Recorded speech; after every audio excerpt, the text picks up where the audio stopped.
Creature, level 11 upgrade. For this upgrade, I'm going to be doing a lot of things, actually. First of all, I have to take care of this. As you can see, the antenna, well, it got rather messed up. This was donated to me by Stealth R1, but I ended up flipping it and it got caught in the fence, and you can see it actually stripped the covering for the antenna wire too. So I'm going to go ahead and take that off and just replace it with a Traxxas antenna. I did dye it black, so otherwise these would be blue. But this is really easy to replace. All I have to do is unscrew that nut, pull off the old one, and put the new one on. Okay, and that's taken care of. I went ahead and just cut it off where it was kinked and the wire was exposed. Yeah, I lost some antenna, but I did make this one extra long in case that happened. So hell yeah, convenience. Next, I'm going to be moving on to the motor. And here I have the Titan 12T motor. This was donated to me by Just Enjoying RC. Thanks again, man. Right now I have the Firebolt 15 turn motor in there. This is a 12 turn, so it is a little bit faster. I went ahead and broke it in using the wet method, lubed it up, and it's ready to be installed. So what I'm going to do is replace it with this for now. In case this ever breaks, which they're known to do, I can just put that motor in there. But this will just give me a little bit more speed, and it will make Creature a true XL5. So I'm going to go ahead and start by removing the gearbox cover, which is held in with 2 screws, one here and one there. Now that that's out of the way, I'm going to go ahead and loosen the 2 screws that hold the motor to the transmission. One on top, one on bottom, just like that. Next I can move the motor away from the spur, and now I'm going to take off the pinion gear, which is held on with a grub screw. And all I have to do is loosen the screw. I don't have to screw it all the way. Okay, pull that off. Now unplug the motor. There went my tool, and I can go ahead and unscrew these 2 screws the rest of the way. And now I have the old motor, and I'll just set this to the side because, like I said, the Titans aren't known for the reliability, so if it ever breaks, I'll just put this one back in. But for now, I can go ahead and enjoy a little bit more speed. And now it's just the complete reverse of what I did.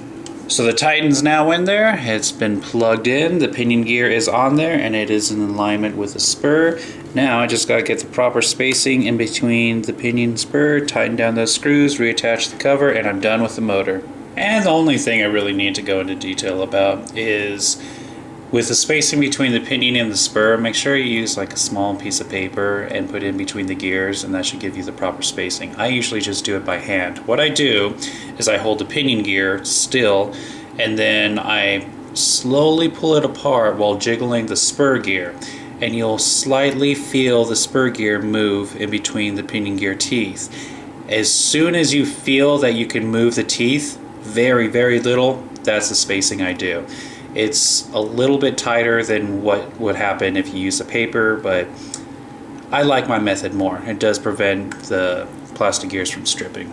And as for the screws I hold in the transmission case, one is longer than the other. Long one goes on top, short one goes on bottom. And maybe I should do one little quick detail. I went ahead and just used a silver paint pen and painted Traxxas silver. Looks much better. Now I'm going to reattach those 2 screws. Alright, and that's taken care of. One little thing I should explain is that my tools do have a ball point to them, meaning that I can unscrew hex screws at an angle. Otherwise I'd have to take the rear tire off. But with these, it does make the job much easier. And now it's time to get to the root of the problem and the reason why I'm doing this next upgrade. If I grab the RC, hold it in place, and grab the wheel, look at that. The wheel is not supposed to be able to slide back and forth like that. So let me go ahead and take off the wheel by removing this 4mm nut, and I'll show you why it's doing that. And here you can see that the rear A-arm right here is broken. That is why this is able to slide back and forth. It allows me to drive around because it just broke at the tip, but I can't have it stay like that. So what I did was I ordered RPM's green rear A-arms, of course for the slash. And this is what I'm going to be upgrading with. So it's time to go ahead and take this old one off and put the new one on. So what I'm going to start off with is removing the bottom of the shock, which is held in with one screw right there. On the other side, I'm going to remove this pin that holds the axle carrier onto the arm. And then I'm going to be removing this screw right there, which holds the A-arm to the transmission case. So I remove the screw that held the shock on, remove the pin, and now in order to reach this last screw that holds on the A-arm, I'm going to have to remove the rear bumper. The rear bumper is held on with 3 screws. One there, there, and then when I flip it over to the other side, the last one is right there. With those screws out of the way, the bumper just slides backwards and off. Now I can finally reach this screw. Once I unscrew it all the way, I can just go ahead and grab it and pull it out, which might be a bit tough considering the fact that these like to warp sometimes.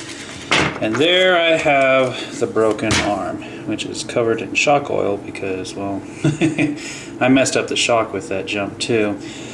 But I fixed that already. Yeah, that looks horrible.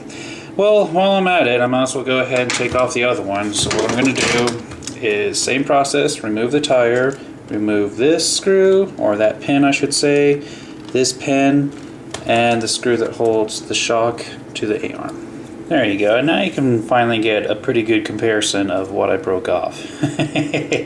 I'll add enough of these. Let's go ahead and open up the new ones. Of course, RPM always includes their RPM decals.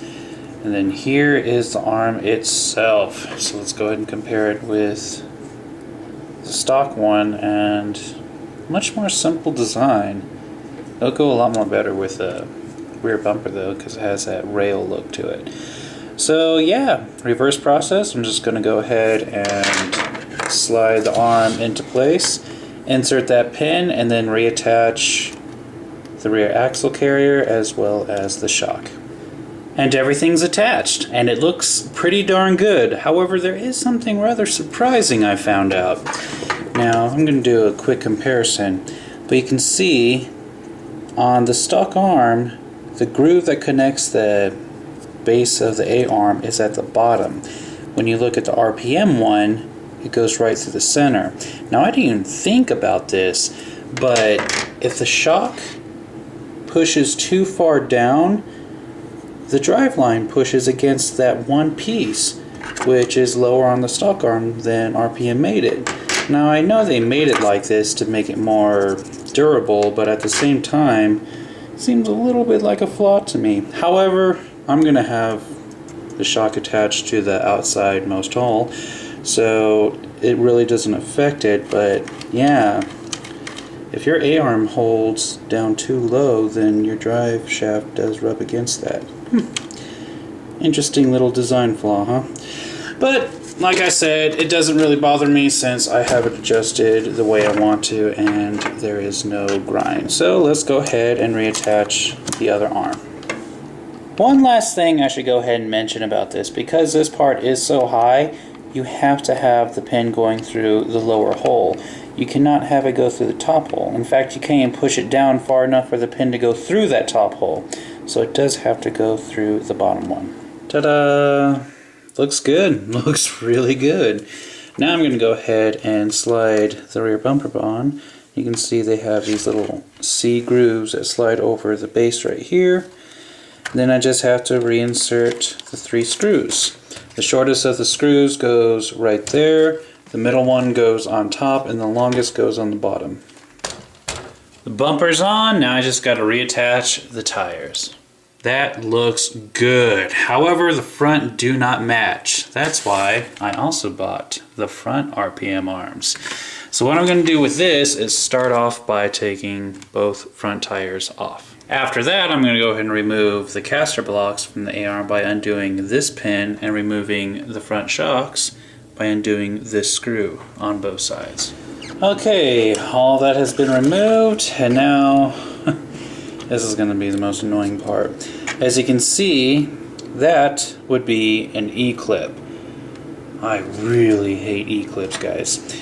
So my little trick is that I have these narrow tip tweezers. I just stick it in there into that little groove and then pull it away and pop it off. And then I can just pull out the pin from the other side. Just like that. And it's not easy because once these things start to warp, it becomes very hard to pull it out because you don't want to mess up that E-clip. In fact, there it is. Don't want to even lose these things. So now I'm going to go ahead and do the same exact thing to the other side. So I got the front A-arms off, now it's time to open up the new ones. Just like with the rear, you do get RPM stickers. And now for the comparison. You can see that, yeah, I do like the look of the RPM front A-arms a lot more than the stock ones. Just, yeah, looks much more sleek. And now it's the reverse process. Now when I do reinstall the pins, I gotta remember to put in this tie bar for the bulkhead. It does strengthen it and it does protect it since it is made out of plastic. One day when I upgrade it to an aluminum one, I can go ahead and just use the pins that look like this and I don't have to worry about the E-clips. But for now, I have to deal with these stupid things. Okay, so this is going to be really difficult because I don't have more than two hands. But in order for me to snap on the E-clips back into the pin, you're going to have to do a little trick. What I do is that I push the pin all the way in and then I push it down until you can see that groove that it slides into is completely flush with the surface. That way you can just lay the E-clip on its side and then snap it in. Once it's set up like that, I go ahead and put the E-clip right next to the pin, get some needle nose pliers, and then I snap them together. And it's as easy as that. And it's all downhill from here. So I just have to reattach the caster block to the A-arm by using that pin, and then I have to reattach the shock to the inside of the A-arm using that screw. Then just slap on the tires. Here's before.